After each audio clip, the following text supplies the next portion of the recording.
Where's my hyper? This guy. So it's going to this mix, which creates that unison. Again, it's creating more of that natural movement through the phasing that we don't need to do anything. All we have to do is hold the note and it's going to move on its own.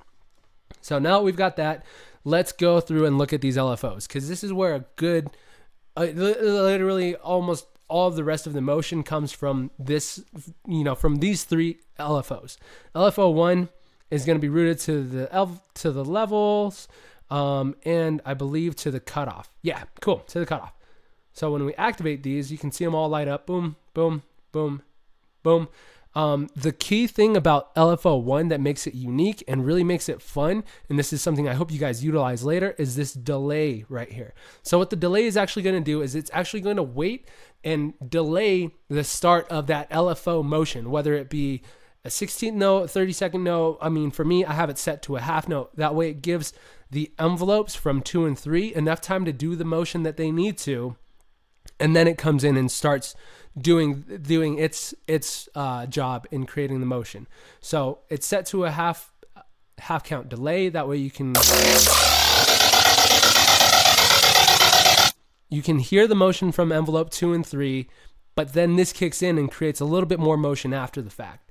The same thing is going to happen with the LFO 2 as well, because this one has another half count delay.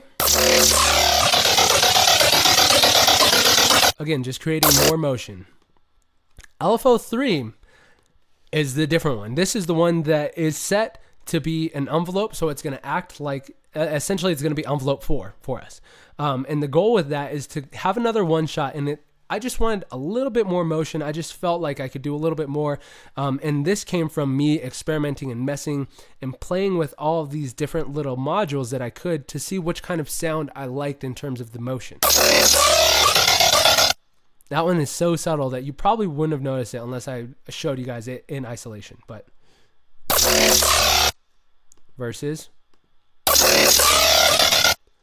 just a little bit of characteristics, which at this point, again, most people aren't going to notice, but it does add to the character. It does add to the depth, and it provides it just a little bit more of a human feel, which is hard to do with Serum.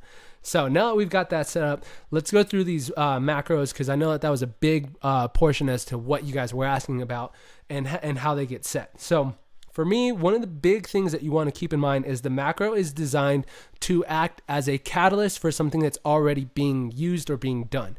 And what I mean by that is, let's take, for example, this very first macro, this tone. This tone is being set to modulate wavetable position on oscillator A and oscillator B. And for those of you guys who are keeping up, those have already been moved by envelope 2. So I'm sure you're wondering, like, oh, well, if it's already being moved and being modulated, why are you adding something else to it? Well, that's exactly why I'm adding something else to it. I'm going to use this macro to have it move in the exact opposite direction that the original envelope was designed to have it move in.